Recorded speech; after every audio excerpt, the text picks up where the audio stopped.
आपको क्या लगता है ये पूरा मसला जो है ये मोदी विरोधी, अभी भी मोदी विरोधी इसे पोर्ट्रे करने की कोशिश की जा रही है या किया जा रहा है, जबकि मामला सिर्फ मोदी विरोध के नहीं है। मैं बताती हूं असल डेफिनेशन ऑफ गोदी मीडिया क्या है। गोदी मीडिया वो मीडिया है जो चीन की गोद में बैठकर हिंदुस्तान की एकता, हिंदुस्तान की अखंडता, हिंदुस्तान के विकास को रोकने की कोशिश कर रहा था। एक्चुअल गोदी media. Abhijit Iyer. Rubika ji, thank you for having me. आपको पता होगा कि अंग्रेजी में जो वामपंथी हैं वो एक लफ्ज इस्तेमाल करते हैं, यूजफुल इडियट। अब उसको हिंदी में कैसे ट्रांसलेट करूं मेरे को पता नहीं है, पर काम का आने वाला मूर्ख। मेरे को नहीं लगता है, मेरे को लगता है न्यूज़ क्लिक में सब देशद्रोही नहीं है, वो शायद देशभक्ति हैं। पर प्रॉब्लम क्या है कि जब कोई वही चीजें बोल रहा है जो चीन बोल रहा है और उनको पैसे मिलता है, उनको समझ में नहीं आता कि वो क्या करें, पैसे ले ना ले, किस लिए आ रहा है उनको पता नहीं चलता है। Number 1। Number 2, Rajiv Gandhi foundation की बात और उनको जो 1.35 करोड़ मिले थे चीनी एम्बेसी से, उन्होंने वो रख लिया था। अब कोई पैनलिस्ट ने अभी बोला था कि ओआरएफ और ध्रुवा जयशंकर जो विदेश मंत्री के बेटे हैं, उन्होंने पैसे चीनी एम्बेसी में जाके पैसे लिए थे। ये देखिए, आप जाके ओआरएफ के अकाउंट सब पब्लिक हैं।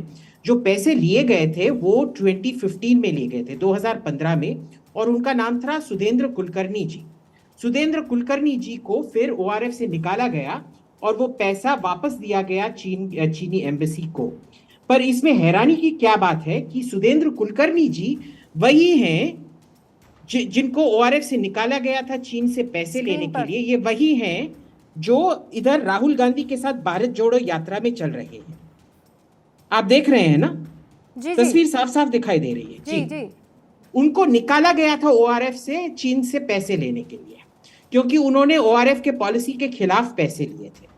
और यही है जो अब जो राजीव गांधी फाउंडेशन से कांग्रेस ने पैसा लिया, अब जिसने चीन से पैसा लिया सुधेंद्र कुलकर्णी जी, वही राहुल गांधी के साथ भारत जोड़ो यात्रा पे चल रहे हैं। इसका मतलब क्या है जरा समझा दीजिए।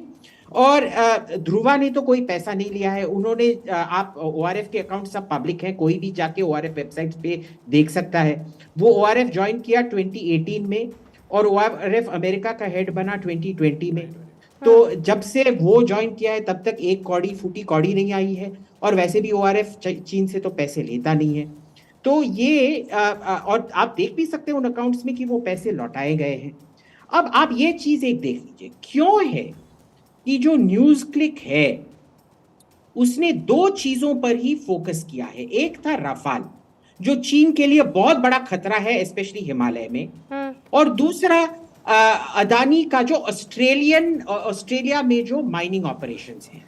अब जो भी ऑस्ट्रेलिया को जानता है वो जानते हैं कि उधर बस 2 लोगों का चलता है, एक है ऑस्ट्रेलियन कंपनी रियो टिंटो और दूसरा है चीनी कंपनियां जो यूरेनियम गोल्ड ये सब निकालती हैं। अदानी पहला तीसरा बंदा है जिसने आकर ऑस्ट्रेलियन मार्केट को पेनिट्रेट किया है। तो क्यों ये है कि न्यूज़ क्लिक वही स्टोरियां चला रहा है जो चीन को खतरे में लगता है। इसमें भी आप देख लीजिए, ये जो उधर जो पत्रकार था टीडीएच नायर नाम का, जो राफाल पे स्टोरी चलाए थे, इनको कांग्रेस के कई हैंडल्स ने जो कर्मचारी हैं इन्होंने ट्वीट किया है, रीट्वीट किया है, बोलते हुए देखिए कितना महान पत्रकार है, ये तो विष्णु का 10वां अवतार है, पता नहीं क्या क्या बोल के उसको रीट्वीट करके रखा है। क्या उनको भी पता नहीं था? आप देखिए, एन राम जैसे वरिष्ठ पत्रकार ने बोला है कि ये एन राम तो खुद चीन की बहुत प्रोपेगेंडा करते रहते हैं, उन्होंने भी बोला है कि ये बहुत सयाना लड़का है, बिल्कुल सच बोल रहा है। तो एक पूरा इकोसिस्टम बना है। मैं ये नहीं मानता हूं इसमें कोई देशद्रोही है, पर जो इकोसिस्टम बना हुआ कहते हैं, जी बिल्कुल। ये बहुत ही नाइव एक किस्म के बहुत बुद्धू लोग हैं जो जानते नहीं है कि वो यूजफुल इडियट्स जिनको आप कह रहे हैं। मैं सुजाता जी काउंटर करना चाह रही है, लेकिन हमारे साथ समाजवादी पार्टी के प्रवक्ता मनोज सिंह काका भी जुड़े हुए हैं। मनोज जी, क्या वाकई एक ऐसा इकोसिस्टम है? ये वाकई ऐसा, ये सवाल इसलिए क्योंकि जिस तरीके के बार बार एक ही चीज को पुश किया जाता है और जो लाइज पेडल किए जाते हैं, खासकर इसलिए क्योंकि आप एक विशेष पर्सन को या व्यक्ति को पसंद नहीं करते हैं, उस चक्कर में देश विरोधी नाटक हो जाता है और किसी को पता भी नहीं चलता है। आप कब उस कठपुतली की तरह काम करने लग जाते, कब उस इकोसिस्टम का अनचाहे तरीके से हिस्सा बन जाते, पता ही नहीं चलता है। ऐसा भी तो हो सकता है। मनोज जी। जी रूपका, बहुत शुक्रिया, बहुत देर से आप आई, लेकिन फिर भी कोई बात नहीं। आपने कहा कि इकोसिस्टम क्या है, बहुत सारी बात हुई, बहुत सारी बातें हुई कि कौन नहीं, अरे ऐसी कोई बात नहीं, आप अब बात रखा जाए, बात व्यक्तिगत। मैं ये कह रहा था कि कई सारी बात हुई कि कौन किसके गोंद में झूल रहा है, किस पर बैन करा जाए। रूपका, ये तो मानती होंगी आपकी उदारीकरण और वैश्वीकरण का जमाना हो गया है। आज रुपए और लेन देन पूरी दुनिया में हो रहा है, और आपके संज्ञान हेतु ये बताना बहुत वाजिब है कि जानती हैं जो देश और जिस देश के प्रधानमंत्री अपने 20 वीर जवानों के शहादत को स्वीकार नहीं कर पाए, और चीन के झड़प को चीन ने क्या नहीं करा, यही सवाल तो इस देश के सदन में कई सारे सांसदों ने उठाया कि चीन हमारे पर आक्रमण कर रहा है, और देश के प्रधानमंत्री चीन के राष्ट्रपति के साथ झूले झूलते हैं। वो तस्वीरें किसके आंखों से ओझल हुई होंगी? किसी के आंखों से नहीं हुई होंगी। क्या गिफ्ट दिया गया, क्या गिफ्ट लिया गया, उसका भी एक आपको मैं इतिहास बता दूं। जानते हैं रूपका, आप तो पढ़ी लिखी विदुषी पत्रकार हैं, जनसत्ता की रिपोर्ट बता रहा हूं मैं। पीएम केयर फंड में सबसे ज्यादा रुपया चीन के टिकटॉक कंपनी ने दिया, ओप्पो ने दिया, वन प्लस ने दिया, तो सबसे ज्यादा। और आज चाइना के साथ जो हमारा व्यापार है वो 68% बढ़ करके, नोट करिएगा, 135.87 बिलियन डॉलर का हो गया। जो लोग चाइना से रोज कहते हैं कि हमें चाइनीज से नफरत है, वो चाइना से अंदर खाने तमाम तरह के व्यापार कर रहे हैं।